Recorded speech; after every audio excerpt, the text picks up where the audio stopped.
તો વાત કરીએ બનાસકાંઠાની તો બનાસકાંઠાના જૂના ડીસા રાજપુરથી સરયુનગર માર્ગ ઉપર ગંદા પાણી રેલાયા છે। ગટરના પાણી ઉભરાતા શિયાળામાં ચોમાસા જેવો માહોલ જોવા મળ્યો। વિકાસ અને સ્વચ્છતા અભિયાનની વાતોના લેરા ઉડ્યા છે, ત્યારે સ્વચ્છતા અભિયાનની વાતો વચ્ચે વર્ષોથી સમસ્યા યથાવત છે। ગટરના ગંદા પાણીથી સ્થાનિક લોકો ત્રાહિમામ પોકારી ઉઠ્યા।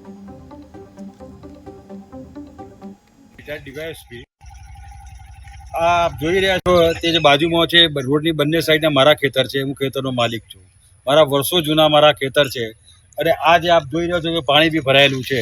આ પાણી જે રહ્યું એ વહીવટી તંત્રની ઘોર નિષ્કાળજી અને મિલીભગતના કારણે આ પાણી ભરાયેલું થયું છે કે જે આ પાણી જે છે એ ગવાડી પાસે ત્યાંથી આવે છે। મુસ્લિમોનું જે એક કબ્રસ્તાન છે અને બાજુનું એક બીજું પણ એક કબ્રસ્તાન છે અરે સ્મશાન છે ત્યાં ખુલ્લા મોટા મોટા બે તળાવો હતા વર્ષો જૂના।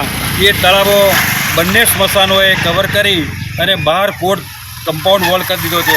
આ કમ્પાઉન્ડ વોલની પાછી જાણવા જેવી છે હકીકત કે મ્યુનિસિપાલિટી આ કમ્પાઉન્ડ વોલ કરી આપી છે। આ સમસ્યા રાજપુર નગરપાલિકાના વિસ્તારમાંથી ભોપાનગર બાજુ થઈ અને જે નગરપાલિકામાંથી ગટરનું પાણી જે હોય છે ને એ ગટરનું પાણી ત્યાંથી ભોપાનગર તરફથી આ ખેતર વિસ્તારમાં થઈ અને અહીંથી નદી તરફ જાય છે। અને અહીંયા આપણા વિસ્તારના અંદર આ પાણી ભરાવાથી જે બાળકો સ્કૂલે જતા હોય છે એ લોકોને બી ઘણી બધી પરેશાની થાય છે। આજુબાજુના બિચારા નાગરિકો બી પરેશાન થાય છે। આ પાણી ભરાવાનું કારણ શું? આ પાણી ભરાવાનું કારણ એવું છે કે જે નગરપાલિકામાંથી જે ગટરનું પાણી આવે છે ને એ ભોપાનગર વિસ્તારમાંથી પહેલાના સમયમાં ભાઈ ત્યાં એક મોટું તળાવ જેવું હતું, એ તળાવમાં એ પાણી નાખવામાં આવતું હતું। પણ હરિજન સમાજના જે કંઈક ટ્રસ્ટીઓ ભેગા થઈને ત્યાં એ તળાવ જે છે એ લોકોનું કહેવું એવું છે કે અમારું સ્મશાનની જગ્યા છે, કેમ કે એ લોકોએ જમીન પર કબજો કર્યો છે અને ચારો બાજુ જે બાઉન્ડ્રી કરી અને એ જમીન એ લોકોએ કે અમારા સ્મશાનની જગ્યા છે એમ કરી અને બાઉન્ડ્રી કરી દીધેલી છે।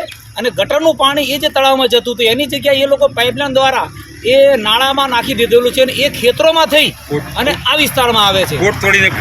હવે આ ખરેખર તો જોવા જઈએ ને તો નગરપાલિકાના જે ગટરના પાણી છે નગરપાલિકાના પાપે આજુબાજુના ખેડૂતોએ અને આપણા જે નાના જે ભૂલકાઓ જે સ્કૂલે જાય છે એ લોકો પરેશાન થવું પડે છે। અને કેટલા બી સ્ત્રીઓ બાઈઓ અહીંયા સ્કૂલે જતા આવતા અને આ રોડ ઉપર પસાર થતા કેટલા રાહદારીઓ બિચારા એક્ટિવા લઈને પાણીમાં પડે પણ છે। આપ જોઈ રહ્યા છો તે જે બાજુમાં